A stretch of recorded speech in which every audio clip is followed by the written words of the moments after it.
속삭임이 스며드는 밤. 안녕하세요 여러분, 시나브로입니다. 반가워요. 진짜 반갑습니다 여러분. 오늘은요, 지난번에 게시판에 글을 남겨드렸던 것처럼 수다 떠는 영상을 준비했습니다. 첫 번째로 수다 떨 내용은 지난주 벌써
유명한 곳인가 보더라고요. 거기서 아침 겸 점심을 먹으려고 하는데 와, 사람이 어쩜 그렇게 많아요. 뭐 진짜 뭐 중국 사람, 뭐 현지 한국 사람 너무 많은데 밥 먹을 자리가 없을 정도로 너무 복잡했고 음식은 생각했던 것만큼 맛있지가 않았어요. 다른 데서 먹는 게 훨씬 맛있을 정도로 가격도 비싼 편인데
쉬어 있는 기차를 타고 가는 방법을 선택을 했습니다.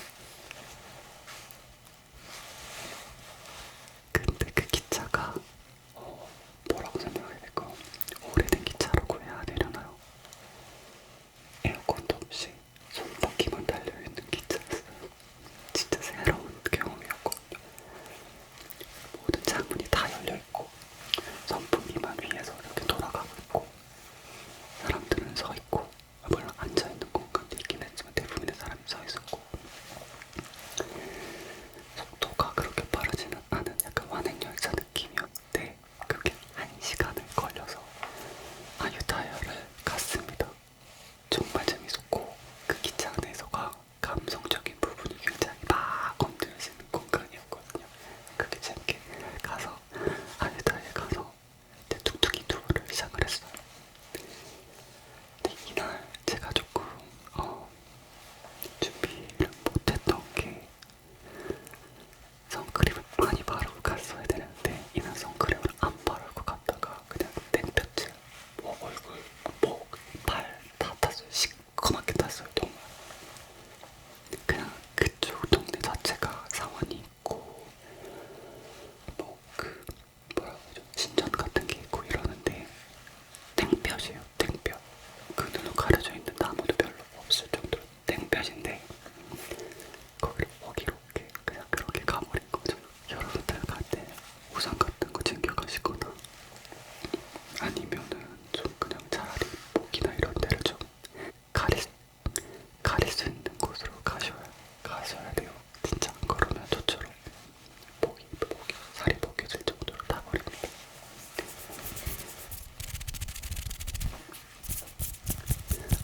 재밌게 보고 왔고 코끼리도 눈앞에서 직접 봐서 너무너무 기억에 남는 곳입니다.